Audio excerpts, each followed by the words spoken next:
नमस्कार, मैं रवीश कुमार। बिहार सहित कई जगहों पर हालात बेकाबू हो गए हैं। जिस तरह से दूसरे दिन हिंसा हुई है, उससे लगता है कि पहले दिन की हिंसा के बाद भी पुलिस की सतर्कता काफी नहीं थी, बल्कि प्रदर्शन का स्केल इतना व्यापक हो गया कि पुलिस कम नजर आने लगी। अग्निपथ योजना को लेकर आज भी सरकार इसके बचाव में जोर शोर से उतरी नजर आई। आज भी इसके विरोध में नौजवान भयंकर उग्र नजर आए। बिहार में कई जगहों पर बीजेपी के दफ्तरों और नेताओं के घरों पर हमले हुए हैं। सड़क यात्री से लेकर रेल यात्री आज फिर बिहार में जगह जगह घंटों फंसे रहे। बिहार में बड़े पैमाने पर रेलगाड़ियों को निशाना बनाया गया। मीडिया रिपोर्ट के अनुसार बिहार में 100 से अधिक गाड़ियों के रूट बदले गए और 55 ट्रेनों को रद्द किया गया है। जिस तरह से ट्रेनों को निशाना बनाया जा रहा है, लगता नहीं उस पर काबू पाना पुलिस के बस में है। पटना से सटे दानापुर रेलवे स्टेशन का यह हाल कर दिया गया, जबकि यहां बड़ी संख्या में पुलिस बलों की तैनाती की गई थी। इसके बाद भी नकाबपोश प्रदर्शनकारी प्लेटफॉर्म पर पहुंच गए और बेखौफ तोड़फोड़ मचाने लगे।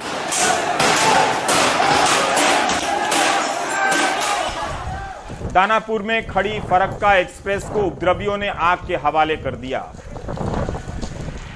यहां पर 2 इंजनों में भी आग लगा दी गई और तोड़फोड़ मचाई गई। स्टेशन पर जो बाइकें खड़ी थी पार्किंग में, उसमें भी आग लगा दी गई। आम लोगों की बाइक तक को नहीं छोड़ा गया। रेलवे सुरक्षा पुलिस की चेकपोस्ट को भी निशाना बनाया गया। पुलिस पर पथराव तक करने लगे और पत्थरों से बचने के लिए पुलिस ही भागने लगी। और खबरों के अनुसार एएसपी को जान बचाने के लिए फायरिंग तक करनी पड़ी। उसके बाद जब पटना एसपी और जिलाधिकारी हालात को संभालने के लिए दानापुर पहुंचे तो उन पर भी हमला किया गया। समस्तीपुर में भी आंदोलनकारियों ने दरभंगा नई दिल्ली संपर्क क्रांति एक्सप्रेस को फूंक दिया। पुलिस यहां कुछ नहीं कर सकी। ट्रेन में सवार यात्री जान बचाकर भागे। इस तरह से एक अच्छी खासी ट्रेन आग के हवाले कर दी गई। ट्रेन में लूटपाट भी मचाई गई। पेंट्री कार के भीतर कुछ नहीं बचा। भीतर से यह हाल कर दिया गया। यह वीडियो समस्तीपुर स्टेशन का है। गुस्साई भीड़ हाथ में डंडे लेकर प्लेटफॉर्म को अपने कब्जे में ले चुकी थी और बेखौफ गाड़ियों के शीशे तोड़ रही थी। लखीसराय में 2 ट्रेनों में आग लगा दी गई। जनसेवा एक्सप्रेस, विक्रमशिला एक्सप्रेस की बोगियां जलती नजर आईं। गुस्साए नौजवानों ने उस रेल पर ही हमला बोल दिया जिसके विभागों में भर्ती होने का सपना देख रहे होते हैं। लखीसराय में हिंसा के आरोप में 20 लोग गिरफ्तार हुए। हाजीपुर बरौनी रेलखंड के मोहिउद्दीन नगर में भी जम्मू तवी गुवाहाटी एक्सप्रेस में आग लगा दी गई। ट्रेन की 2 बोगी जलकर खाक हो गई। मोहिउद्दीन नगर से काफी लोग सेना में भर्ती होते हैं। इस तरह बिहार और झारखंड के कई इलाके हिंसक और उग्र प्रदर्शनों की भेंट चढ़ गए। नालंदा में भी हटिया इस्लामपुर ट्रेन की बोगियों को फूंक दिया गया। पालीगंज में भी बसें जला दी गईं, पुलिस की गाड़ियां जला दी गईं। कहीं रेल मार्ग जाम किया गया तो कहीं पर सड़क मार्ग। बरौनी से लेकर बेगूसराय तक कई इलाकों में प्रदर्शन हुए हैं। आरा में पहले दिन स्टेशन पर भारी उत्पात मचाने के बाद आज सड़क पर प्रदर्शन हुआ। सुपौल, बिहिया, अरवल, बक्सर, डुमरांव में भी रेलवे ट्रैक को जाम किया गया। आरा के कुल्हड़िया में सासाराम पैसेंजर ट्रेन में आग लगा दी गई। 2 बोगियां जलकर खाक हो गईं। सासाराम में ही कुम्हऊ रेलवे स्टेशन के पास डोरियाव गुमटी पर रेलवे के सिग्नल सिस्टम में आग लगा दी गई है। यहां की सड़कों पर छात्र पुशअप कर अपनी शक्ति का प्रदर्शन करते रहे। सासाराम से यह भी खबर है कि पुलिस पर भी गोली चली है। शिवसागर थाने का एक जवान दीपक कुमार सिंह के पैर में गोली लगी है, मगर खतरे से बाहर है। पलामू, जमुई, लोहरदगा और बोकारो में भी प्रदर्शन हुए हैं और रेल रोड जाम किए गए हैं। 5 साल एनसीसी किए हैं, 5-6 साल दे के एनसीसी किए हैं। सर्टिफिकेट हासिल करने में 5 साल लगा है, लेकिन मोदी सरकार क्या की है? 4 साल के जॉब दिए हैं। 4 साल में क्या हम सबको बनेगा? कुछ बनेगा? 4 साल के बाद बेरोजगार रहेंगे, हम सबके बाल बच्चा भूख मरेगा। सभी युवाओं के लिए खिलवाड़ किया है। उनकी जिंदगी बेच दी गई है। 4 साल के लिए सरकारी नौकरी नहीं रही, प्राइवेट नौकरी बना दी गई है। 4 साल के लिए क्या कुछ करेंगे जवान? अब 4 साल नौकरी करेंगे, बाद में इनको निकाल दिया जाएगा। क्या खाएंगे, क्या शादी करेंगे आगे और बच्चों को क्या खिलाएंगे? इनकी ज़िंदगी के साथ ये सीधा खिलवाड़ किया गया है। ये बहुत गलत है, बिल्कुल गलत है।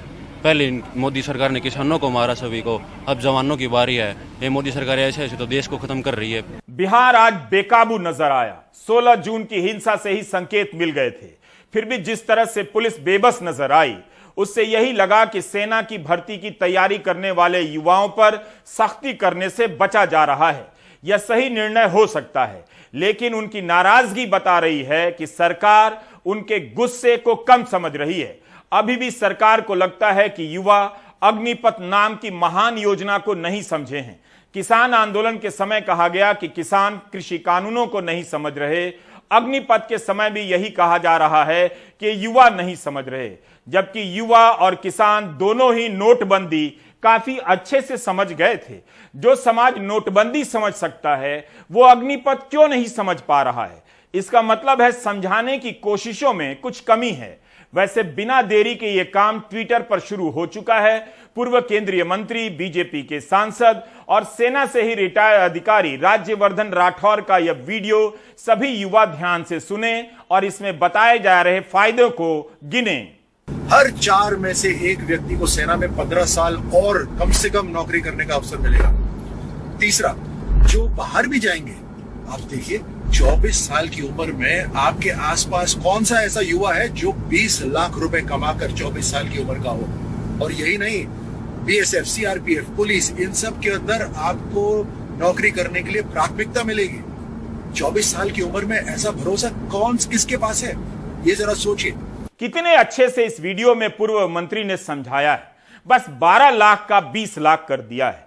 एक दिन पहले सूचना प्रसारण मंत्रालय ने बताया था कि 24 साल की उम्र में करीब 12 लाख रुपए जमा होंगे, लेकिन अब भाजपा सांसद राज्यवर्धन राठौर कह रहे हैं 20 लाख जमा होंगे। बहुत सुंदर तर्क है। जिनकी नौकरी 4 साल या 4 से अधिक साल की हो चुकी है और जिनके खाते में 12 लाख या उससे अधिक जमा हो चुके हैं, इस वीडियो को सुनते ही भूतपूर्व होने का अभूतपूर्व सौभाग्य प्राप्त कर सकते हैं, इस्तीफा देकर रिटायर हो सकते हैं। सरकार ने ऐसी दलीलों से लैस प्रचार सामग्रियां ट्विटर सहित सोशल मीडिया पर फैला दी हैं। अग्निपथ के लॉन्च होने के ऐतिहासिक दिन 14 जून को गृहमंत्री अमित शाह ने 4 ट्वीट कर इसे क्रांतिकारी पहल बताया। अमित शाह ने इस क्रांतिकारी योजना के लिए मोदी जी का धन्यवाद भी किया है। अगर ट्रेन की पटरियों पर प्रदर्शन कर रहे इन युवाओं को किसी तरह ट्विटर पर लाया जाए तो यहां मौजूद सामग्रियों से उन्हें अग्निपथ के फायदे का अवश्य पता चल जाएगा। अग्निपथ के फायदे बताने में गोदी मीडिया भी कम मेहनत नहीं कर रहा, लेकिन आंदोलनकारी सड़क पर होने के कारण शायद नहीं देख पा रहे। एक बार देख लेंगे, उन्हें अपने किए पर पछतावा होगा कि ऐसी शानदार स्कीम को समझने का मौका गवाकर वे प्रदर्शन करते रहे, अपने ही देश की रेलगाड़ियों को जलाते रहे। कोरोना के कारण 2 साल से सेना में भर्तियां बंद थीं, मगर इसी दौरान कई 100 चुनावी रैलियां हुई। यूपी चुनाव के वक्त केंद्रीय मंत्री संजीव बालियान ने पत्र तक लिख दिया कि भर्ती शुरू की जाए और जिन नौजवानों की उम्र समाप्त हो चुकी है उन्हें 1-2 चांस दिया जाए। गोंडा की रैली में राजनाथ सिंह ने जब आश्वासन दे दिया तब उसे पूरा करने में देरी क्यों हुई?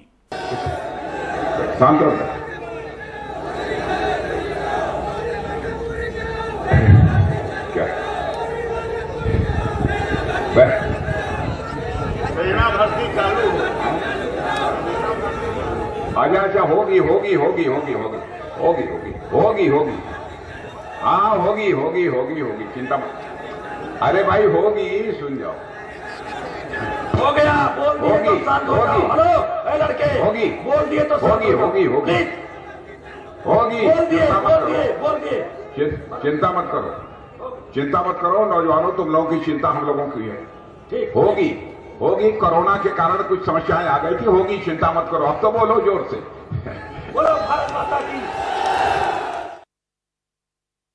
यूपी चुनाव में इन युवाओं ने बीजेपी को भी खूब वोट किए, लेकिन तब भी उनकी मांग नहीं मानी गई।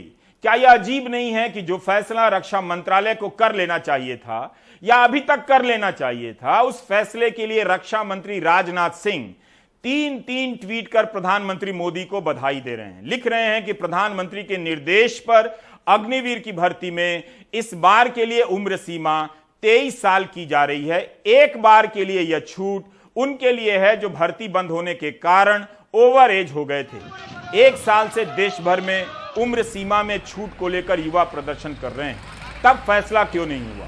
दैनिक भास्कर ने कुछ महीने पहले अपनी रिपोर्ट में लिखा था कि केवल सीकर और झुंझुनू में तैयारी करने वाले 1 लाख से अधिक छात्र ओवर एज हो गए।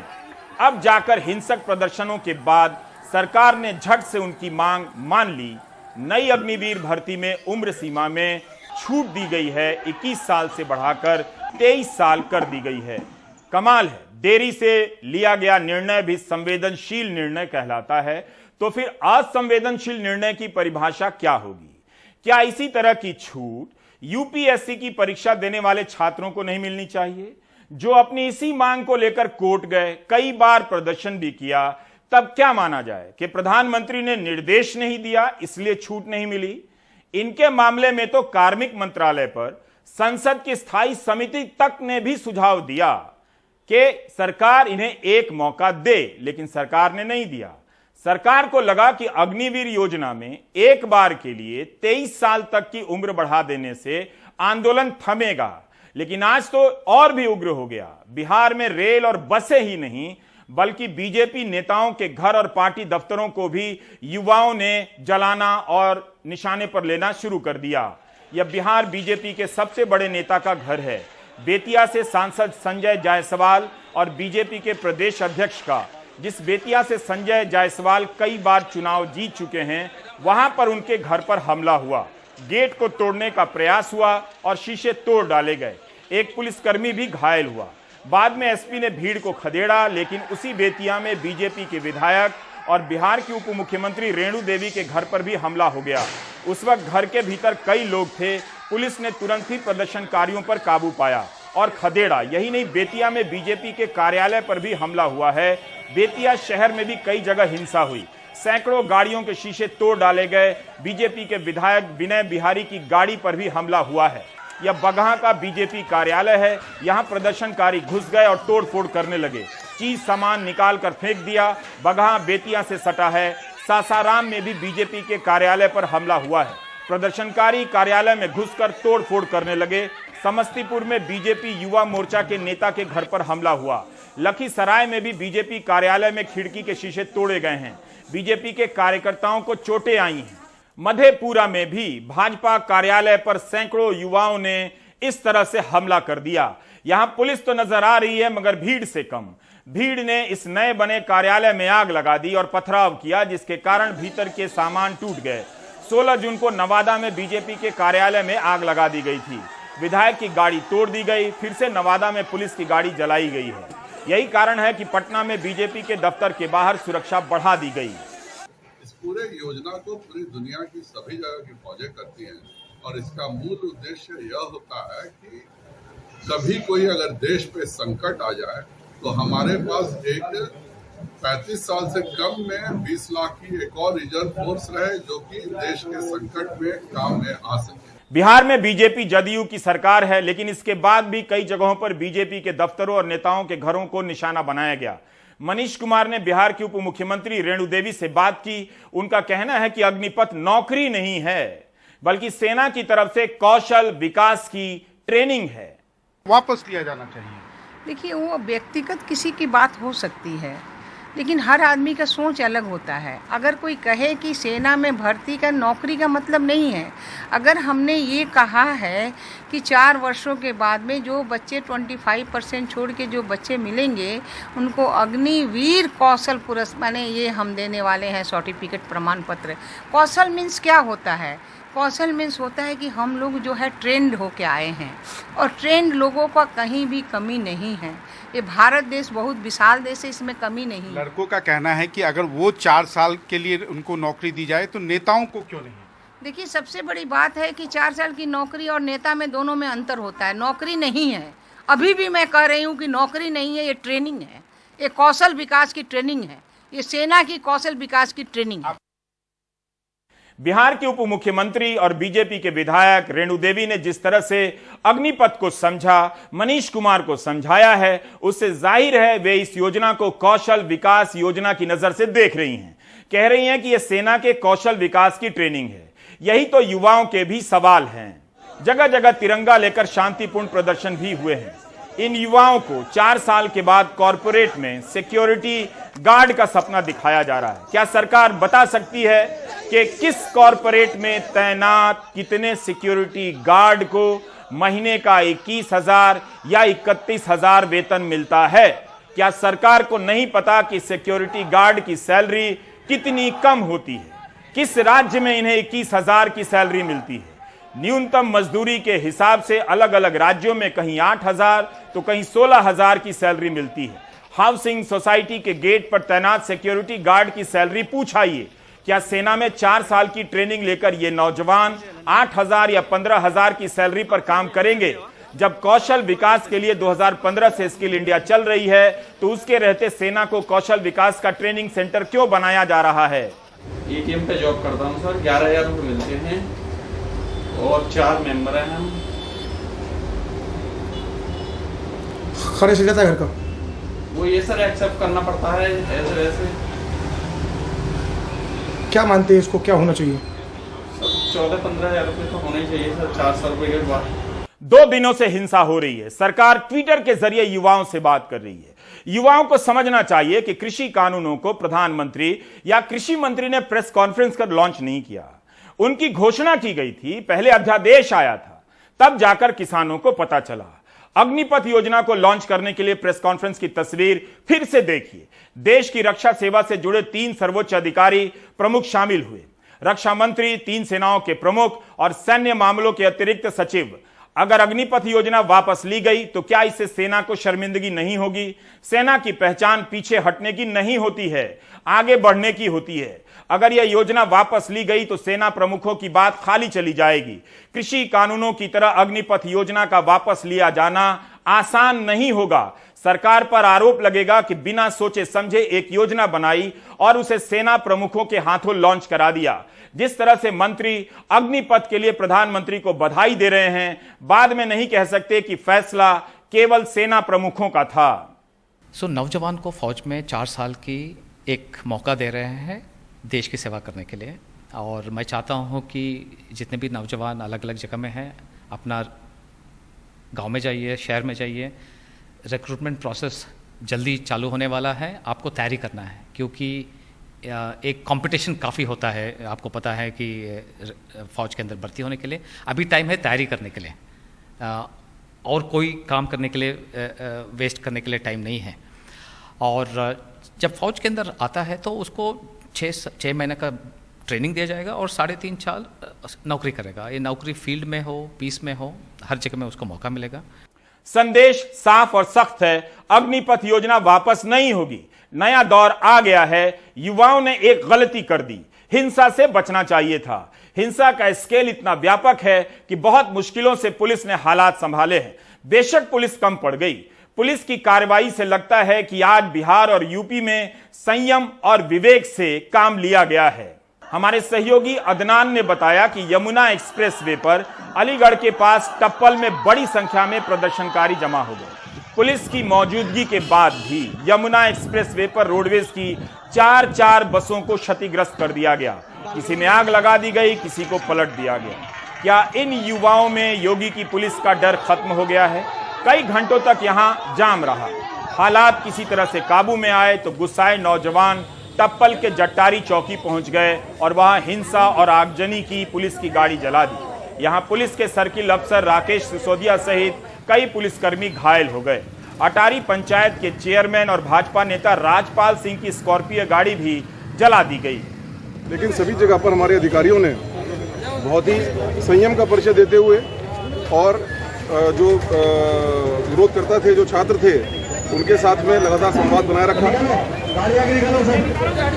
यही नतीजा था, इसी का नतीजा था कि लगभग सभी जगहों पर छात्रों ने अधिकारियों की बात समझते हुए वो लोग वापस गए।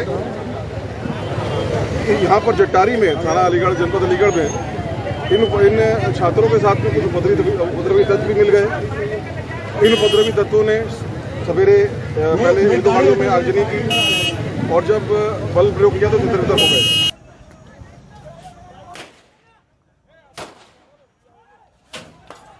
मथुरा में नेशनल हाईवे नंबर 2 से जाम हटाने के लिए पुलिस ने आंसू गैस के गोले भी दागे। यहां भी वाहनों को नुकसान पहुंचाया गया है, यात्रियों को चोटें आई हैं। आगरा में भी सड़क जाम हुआ। पूरब में बलिया में भी प्रदर्शनकारी रेलवे ट्रैक पर पहुंच गए और हिंसा करने लगे। रेल कोच में आग लगा दी। शहर के भीतर भी युवकों ने पथराव किए हैं। बलिया की जिलाधिकारी सौम्या अग्रवाल ने बताया कि 100 उपद्रवियों को गिरफ्तार किया गया है। ऐसा लगता ही नहीं कि इन्हें बुलडोजर का कोई खौफ है। क्या यूपी पुलिस 2 दिनों के भीतर इस तरह हिंसा करने वालों के घर पर बुलडोजर लेकर जाएगी? इनकी तस्वीरों के पोस्टर शहरों में लगाएगी? आखिर ये कैसे है कि इन युवाओं में हिंसा को लेकर कोई डर नहीं? बलिया की घटना को देखते हुए चंदौली में पुलिस सतर्क हो गई। आसपास के रेलवे स्टेशन पर मार्च करने लगी। बहुत सारे प्रदर्शनकारी अपना चेहरा ढक कर आए थे, डंडा लेकर आए थे। बनारस में एक जगह जमा होने से रोका गया तो राह चलते जो भी सरकारी गाड़ी मिली उस पर हमले करने लगे। रोडवेज के स्टैंड पर आकर दर्जनों बसों को क्षतिग्रस्त कर दिया। इस वीडियो से पता चलता है कि प्रदर्शनकारी आए और कुछ ही समय में तोड़फोड़ कर गायब भी हो गए। जो लोग उपद्रवित हैं उनमें स्टूडेंट्स के अलावा कुछ और भी लोग नजर आ रहे हैं। वीडियोस कैप्चर किए गए हैं, रेलवे स्टेशन के वीडियो कैप्चर हुए हैं, बस अड्डे के वीडियो कैप्चर हुए हैं। उनकी पड़ताल करवाई गई है। उनमें स्टूडेंट्स जो तैयारी करते हैं, जो असली आर्मी के एस्पायरेंट्स हैं, उनके अलावा भी कुछ लोग भीड़ में शामिल पाए गए हैं। फुटेज से उनकी जानकारी जुटाई जा रही है। नमाज का जैसे समय समाप्त होगा और भी थोड़े लोग फ्री होंगे तो और भी इसकी तहकीकात की जाएगी। करीब 10-15 लोगों को, ऐसे लोग जो स्टूडेंट्स नहीं हैं, स्टूडेंट जैसे नहीं लगते, आर्मी की तैयारी जैसे नहीं लगते हैं, ऐसे कुछ 10-15 लोग हैं, उनको डिटेन भी किया गया है। हिंसा करने वालों की भीड़ में दूसरे लोग भी हो सकते हैं, लेकिन इससे यह भ्रम नहीं होना चाहिए कि हिंसा की आग दूसरे लोगों से फैलाई गई है। जो विपक्ष अपने प्रदर्शनों के लिए 500 लोगों को नहीं जुटा पाता, 2 सीटें हासिल नहीं कर पाता, उसके सर साजिश का सेहरा बांधने से पहले युवाओं से संवाद स्थापित करने की बहुत जरूरत है। हरियाणा में आज किसानों के नेता गुरनाम सिंह ने युवाओं के आंदोलन को सपोर्ट कर दिया। रोहतक में धारा 144 लगी है। इसके बाद भी ट्रैक्टरों में सवार होकर प्रदर्शनकारियों ने बीजेपी के दफ्तर को घेर लिया। बड़ी संख्या में प्रदर्शनकारी रोहतक की सड़कों पर भर गए। जिंद जिले के नरवाना, महेंद्रगढ़ और बल्लभगढ़ में भी प्रदर्शन हुए हैं। हरियाणा में बिहार की तरह हिंसा नहीं हुई। फरीदाबाद में मोबाइल और इंटरनेट सेवा बंद कर दी गई है। पलवल में इंटरनेट बंद है। राज्य के गृह मंत्री अनिल विज ने कहा है कि हिंसा आगजनी करने वालों को बख्शा नहीं जाएगा। सभी की सूचियां बनाई जा रही हैं। पूरी हिदायतें दी गई हैं और सारों की सूचियां बनाई जा रही हैं कि जो भी तोड़फोड़ करेगा उसको हम किसी हालत में बख्श नहीं सकते। आप धरना दीजिए, जुलूस निकालिए, प्रदर्शन करिए, आपका अधिकार है, प्रजातंत्र है, लेकिन तोड़फोड़ करना, मारपीट करना, आगजनी करना को हम किसी हालत में बर्दाश्त नहीं करेंगे। उत्तर भारत के साथ साथ अग्निपथ का विरोध तेलंगाना भी पहुंचा है। वहां भी ट्रेन जलाई गई है। मध्य प्रदेश में भी ग्वालियर और इंदौर में प्रदर्शन हुए हैं। मुख्यमंत्री शिवराज सिंह चौहान ने कहा है कि राज्य में पुलिस भर्ती में वो अग्निवीरों को प्राथमिकता देंगे। ये बयान तब आया है जब पूर्व फौजी पुलिस भर्ती में 10% कोटा ना मिलने पर आंदोलन कर रहे हैं। कोर्ट में जा चुके हैं। अनुराग द्वारी की रिपोर्ट देखिए।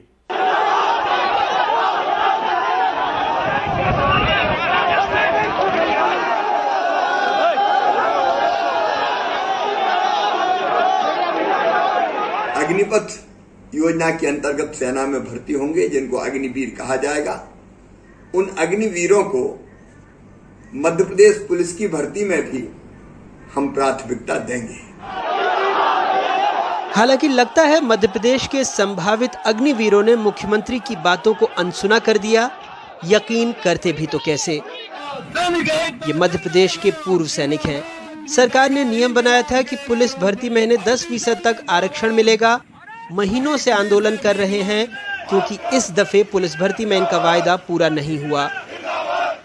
6000 पद निकले थे। नियमतः 601 पद एक्स सर्विसमैन के लिए आरक्षित होना था, लेकिन हुए सिर्फ 6। मामला जबलपुर हाई कोर्ट में है। पहली याचिका मुझे ये निर्देश थे कि एक भी कैंडिडेट एक्स सर्विसमैन का सिलेक्ट नहीं हुआ। सारे मध्य प्रदेश में 6 कैंडिडेट्स का सिलेक्शन का उन्होंने बोला। 3000 एक्स सर्विसमैन सिलेक्ट होने थे, सिर्फ 6 व्यक्ति सिलेक्ट हुए। रूल 1.15.2 में लिखा हुआ है 5 गुना एक्स सर्विसमैन, तो 5 गुना एक्स सर्विसमैन 3000 होते हैं।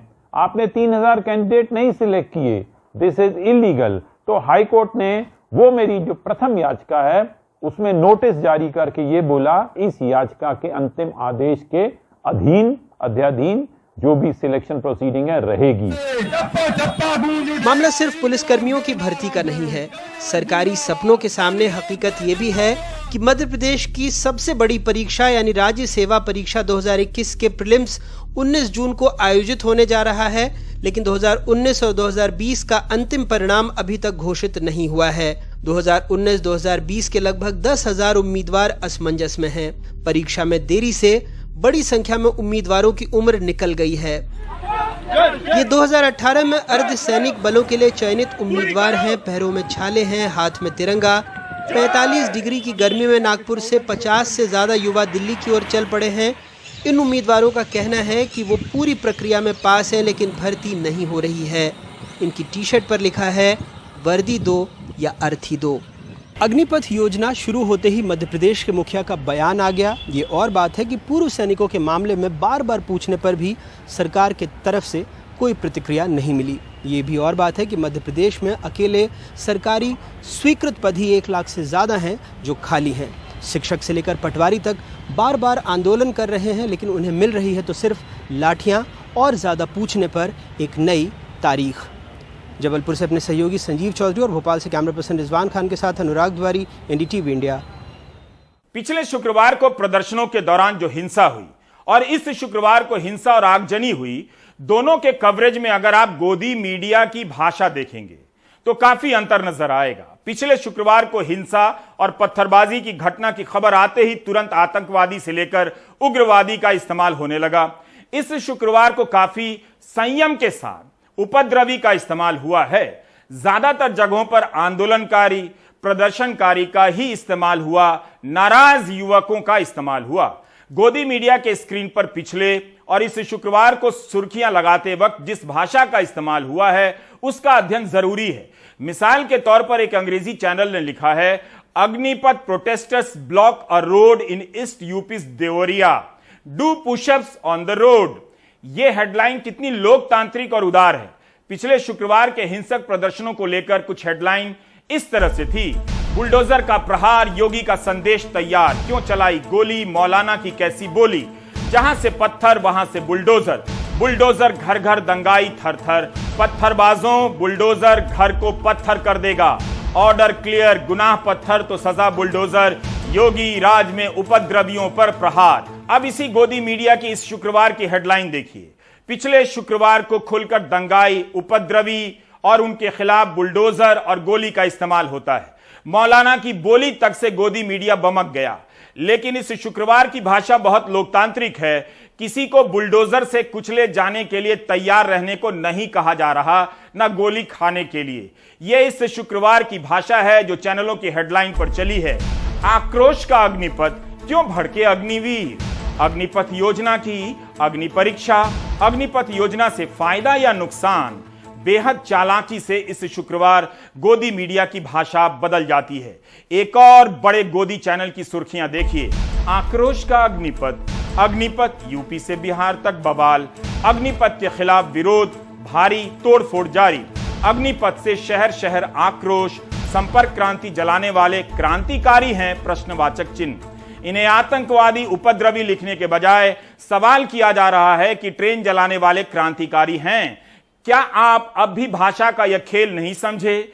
एक समुदाय को लेकर गोदी मीडिया कितनी आसानी से आतंकवादी से उपद्रवी लिख रहा है, उग्रवादी लिख डालता है, लेकिन उसी तरह की हिंसा को लेकर एक समुदाय के लिए इन शब्दों का इस्तेमाल नहीं करता।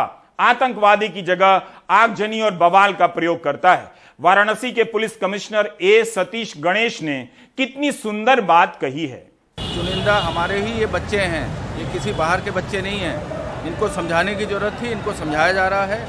इनको ये भी स्पष्ट किया जा रहा है कि जो सरकार की नीति है उसमें मात्र 3% अग्निवीर के माध्यम से रिक्रूटमेंट है, बाकी 97% जो रिक्रूटमेंट है वो ट्रेडिशनल रिक्रूटमेंट है, लॉन्ग टर्म का रिक्रूटमेंट है। तो इस तरह की भ्रांतियां जो सोशल मीडिया के माध्यम से हमारे युवाओं के बीच में फैली है, मैं आपके चैनल के माध्यम से, और मैं चाहूँगा कि इसको आप टेलीकास्ट करें कि ज़्यादा से ज़्यादा लोग इसके नीति को समझें, पहले सड़कों पे ना उतरें, शांति बनाने में पुलिस और प्रशासन का सहयोग करें, क्योंकि आफ्टर ऑल ये हमारे समाज के, हमारे अपने बच्चे हैं। वाकई ये शुक्रवार भाषा में लोकतंत्र और उदारता का शुक्रवार है। पुलिस कमिश्नर ने कितनी सुंदर तरीके से ये बात कही, हमारे ही ये बच्चे हैं। गोदी मीडिया को प्रेरणा लेनी चाहिए, जो पिछले शुक्रवार को हिंसा होने पर हमारे ही नागरिकों को उग्रवादी, दंगाई, बलवाई बोल रहा था। पुलिस कमिश्नर ए सतीश गणेश को यही बात गोदी मीडिया को समझानी चाहिए कि पिछले शुक्रवार को भी हमारे ही नागरिक थे, उन्हें समझाने की जरूरत थी कि आस्था के नाम पर हिंसा करने की कोई जरूरत नहीं। सेना में भर्ती की तैयारी करने वाले युवा हिंसा के जरिए खुद को युवाओं से अलग थलग कर रहे हैं। हिंसा करने से सारी बहस हिंसा को लेकर होने लगेगी। 19 जून को क्लैट की परीक्षा है। कानून की पढ़ाई करने के लिए परीक्षा होती है। अगर हिंसा से ट्रेनें नहीं चलेंगी तो परीक्षार्थियों पर बुरा असर पड़ेगा। अग्निपथ योजना का विरोध ही करना है तो शांति का रास्ता बेहतर है, वरना मुकदमों और पुलिस की सख्ती में फंसते चले जाएंगे। बिहार में 18 जून को राष्ट्रीय जनता दल और वाम दलों ने बंद का ऐलान किया है। तेजस्वी यादव ने ट्वीट कर सवाल पूछा है कि 4 साल के ठेके पर बहाल होने वाले अग्निवीरों को 1 साल में क्या 90 दिनों की छुट्टियां मिलेंगी। कांग्रेस नेता राहुल गांधी भी ट्विटर के जरिए सक्रिय हैं। राहुल ने ट्वीट किया है कि अग्निपथ नौजवानों ने नकारा, कृषि कानून किसानों ने नकारा, नोटबंदी अर्थशास्त्रियों ने नकारा, जीएसटी व्यापारियों ने नकारा। देश की जनता क्या चाहती है ये बात प्रधानमंत्री नहीं समझते, क्योंकि उन्हें अपने मित्रों की आवाज के अलावा कुछ सुनाई नहीं देता। वरुण गांधी ने भी बयान जारी किया है कि नौजवान अपनी बात रखें लेकिन हिंसा छोड़ दें। आपकी मांगों को सरकार तक पहुंचाने के लिए जो भी करना पड़ा मैं करूंगा। हम सब साथ साथ चलेंगे, पर अहिंसा की राह पर। एक सैनिक के जीवन का प्रथम उद्देश्य ही राष्ट्रहित को सर्वोपरि रखना है। ऐसे में राष्ट्र की संपत्ति को किसी भी तरह की क्षति पहुंचाकर हम अपनी मांग रखें, यह नैतिक रूप से गलत होगा। अग्निवीर योजना का फॉर्म निकलते ही लाखों लोग फॉर्म भरेंगे और तब इस योजना को सफल बताने की होड़ मच जाएगी। इस देश में लाखों लोगों का फॉर्म भरना कोई बड़ी बात नहीं। 7 जून की खबरें हैं। गुजरात में 3400 पदों की बहाली आई, 17 लाख फॉर्म भर दिए गए। जिस राज्य में 3000 पदों के लिए 17 लाख फॉर्म भरे जा रहे हैं, उस राज्य और देश में अग्निवीर के लिए कई लाख फॉर्म भरे जाएंगे। इसे लेकर किसी को शक नहीं करना चाहिए। यह सब इन अखबारों में छपा है और अग्निवीर के लाखों फॉर्म भरे जाएंगे तो मोटी मोटी हेडलाइनें छपेंगी। अग्निपथ योजना आ चुकी है और अब रहेगी। युवाओं को हिंसा का रास्ता छोड़ना पड़ेगा। अभी तक किसी ने उनकी पहचान कर उनके घर पर बुलडोजर चलाने की बात नहीं की है। यह कम बड़ी बात नहीं है, बल्कि पुलिस अफसर कह रहे हैं अपने ही बच्चे हैं। इतनी हिंसा के बाद आप युवाओं को इतना प्यार मिल रहा है, यह काफी है कि आप हिंसा छोड़ दें और आप दर्शक ब्रेक ले लें।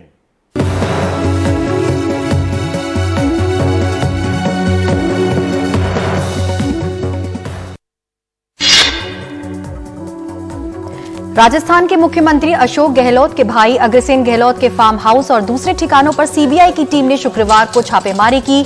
सीबीआई टीम के 10 अधिकारी अग्रसेन गहलोत के मंडोर स्थित फार्म हाउस पर पहुंचे। कुछ दिन पहले ही सीबीआई की तरफ से एफआईआर दर्ज की गई थी और उसी मामले में टीम जांच करने पहुंची। इस मामले में कई लोग आरोपी हैं। इस मामले में प्रतिक्रिया देते हुए राजस्थान के मुख्यमंत्री अशोक गहलोत ने कहा है कि परिवार के लोगों का क्या कसूर है। मेरे परिवार और मेरे भाई का राजनीति से कोई लेना देना नहीं है। पिछले 40 से 45 सालों से मेरा भाई अपना खुद का व्यवसाय कर रहा है। किसी भी तरह से वो राजनीति में शामिल नहीं है। मनी लॉन्ड्रिंग मामले में दिल्ली के स्वास्थ्य मंत्री सत्येंद्र जैन की मुश्किलें कम होती नहीं दिख रही हैं। प्रवर्तन निदेशालय ने सत्येंद्र जैन के सहयोगियों के आधा दर्जन ठिकानों पर छापेमारी की है। ईडी सूत्रों के मुताबिक इसमें सत्येंद्र जैन का ठिकाना भी शामिल है। सत्येंद्र जैन इस समय दिल्ली के तिहाड़ जेल में बंद हैं।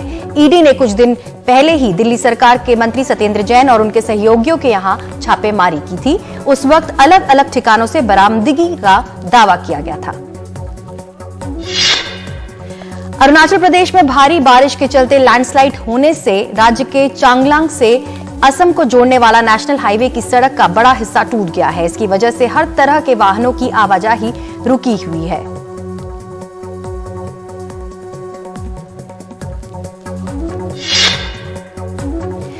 मेघालय में लैंडस्लाइड और भारी बारिश की चपेट में आए 5 लोगों को अपनी जान गंवानी पड़ी, जिसमें 4 बच्चे शामिल हैं। सरकार ने हालात संभालने के लिए राज्य के 4 प्रांतों के लिए अलग अलग 4 कमेटी बनाई है। असम में कल 25 जिलों के 11 लाख से ज्यादा लोग बारिश से प्रभावित हुए हैं। राज्य के 1700 से ज्यादा गांव बाढ़ जैसे हालात का शिकार हैं।